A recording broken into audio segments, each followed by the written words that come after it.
Margaret's in White Rock, BC. Good morning. I wonder if you could give me your thoughts on Canadian utilities, please. I'll hang up and listen. Sure. So Margaret, based on our work, the utility sector is relatively less attractive to us right now. I think that we are going to see in the very short run over the next few months, a short-term interest rate increase in the U.S. I think that this is very interest rate sensitive.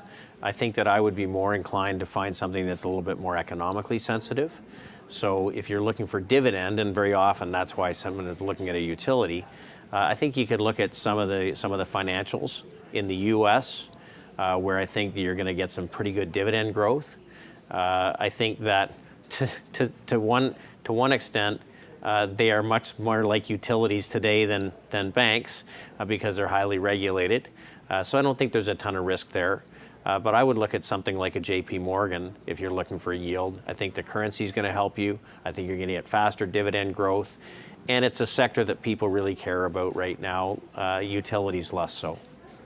Here's Stephen out in Vancouver. Hi, Stephen. Yes, good morning. Thank you for taking the call. David, I'd like to get your opinion on Avigilon. I bought some in the fall last year, so it's had a nice run up, but it seems to be very volatile and all sorts of unpleasant whispers about the company, and I just wanted to get your view on that. And if you don't recommend it, could you recommend something else in that security space? Thank you.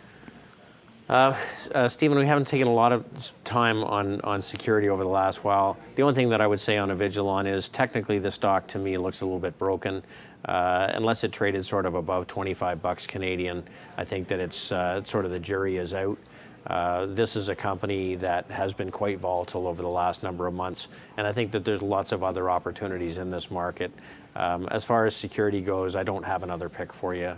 But certainly the three top picks, I think, are all we're looking at today.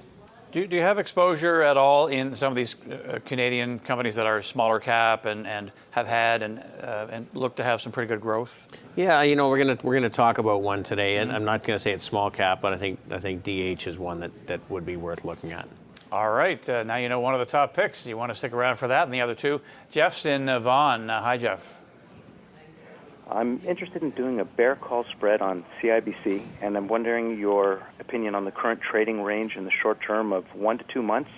Thank you very much. I'll hang up and listen. A bear call spread. Explain that. You're sort of barking up the wrong tree with me, Jeff. I'm not an options specialist.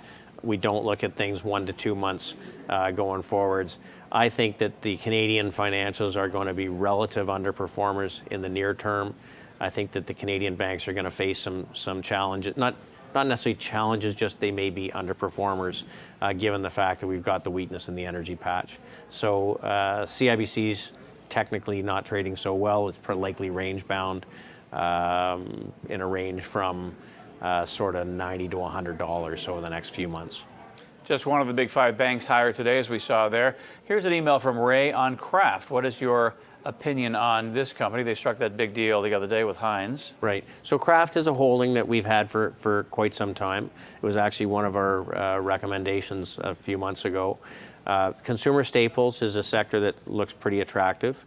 But what I think is really interesting about this is that the deal with Heinz, I think, is backed by some pretty smart people.